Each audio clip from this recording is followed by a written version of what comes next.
उन्होंने संरक्षण करके और उनको इतना ज्यादा आगे बढ़ा दिया कि वो शिक्षा नहीं, उनके हाथ में कलम नहीं दी गई, उनके हाथ में कट्टा और पिस्तौल देकर ये खुश हुए और इन्होंने उनको संरक्षित किया।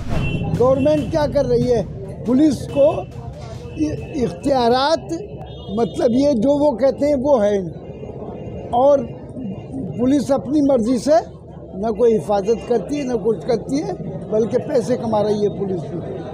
तो इससे मुल्क का निज़ाम बिल्कुल ख़राब है और ये चीज़ें जितनी भी वारदातें हो रही हैं ये इस बात का सबूत है कि मुल्क का निज़ाम ठीक नहीं है। सफीकुर रहमान बर्क हैं, सांसद हैं समाजवादी पार्टी, को कह रहे हैं निज़ाम ठीक नहीं है, मुसलमान असुरक्षित हैं, लोग महफूज नहीं हैं। मुझे लगता है कि सन 47 से लेकर और आज तक अगर देखा जाए तो आदरणीय योगी सरकार में ही कानून का राज स्थापित हुआ। उससे पहले यहाँ पर भ्रष्टाचार था, गुंडा राज था, और जिस पार्टी से वो आते हैं उस पार्टी ने राजनीति में अपराधीकरण करने का काम किया था, अपराधियों को महिमा मंडित करने का काम किया था, अपराधियों को संरक्षण देने का काम किया था, तो वो समाजवादी पार्टी ने किया था। तो इसलिए उनको अच्छी तरह से पता है और वो हमेशा से ही उसी पार्टी के सदस्य रहे हैं जहां गुंडा राज था, भ्रष्टाचार था, जहां पर अपराधीकरण था। तो वो जाहिर सी बात है, तो उन्हें तो ये लगेगा ही जब आज अमन व अमान है, आज कानून का राज है आदरणीय योगी सरकार में, तो उन्हें ये कहाँ पसंद है। उनके लिए एक नई चीज हो गई है, इसलिए उन्हें लग रहा है कि कुछ नहीं हो रहा है। अच्छा, लेकिन सवाल वो उठा रहे हैं कि जुल्म सबसे ज्यादा अगर हो रहा है तो मुसलमानों के साथ हो रहा है इस हुकूमत में।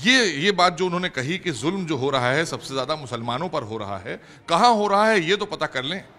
उन्हीं के क्षेत्रों में हो रहा होगा, आम जगहों पर तो नहीं हो रहा है। आम जगहों पर तो पूरे उत्तर प्रदेश के अंदर आदरणीय योगी सरकार ने कानून का राज स्थापित किया हुआ है।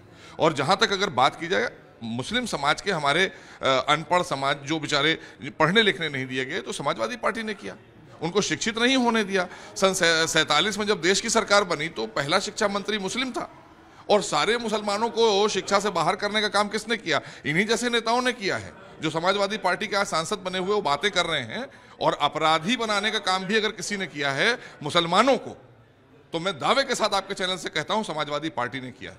जो हमारे समाज के लोग अशिक्षित रहे और उनको अपराधी बनाने का काम अगर किसी ने किया और अपराध की तरफ भेजने का काम किया है, वो समाजवादी पार्टी ने किया है या बहुजन समाज पार्टी में रहते हुए किया है लोगों ने। तो इन्होंने संरक्षण करके और उनको इतना ज्यादा आगे बढ़ा दिया कि वो शिक्षा नहीं, उनके हाथ में कलम नहीं दी गई, उनके हाथ में कट्टा और पिस्तौल देकर ये खुश हुए और इन्होंने उनको संरक्षित किया। हमने तो कलम देने का काम किया, आधुनिकीकरण करने का काम किया मदरसों को। इन्होंने क्या किया था?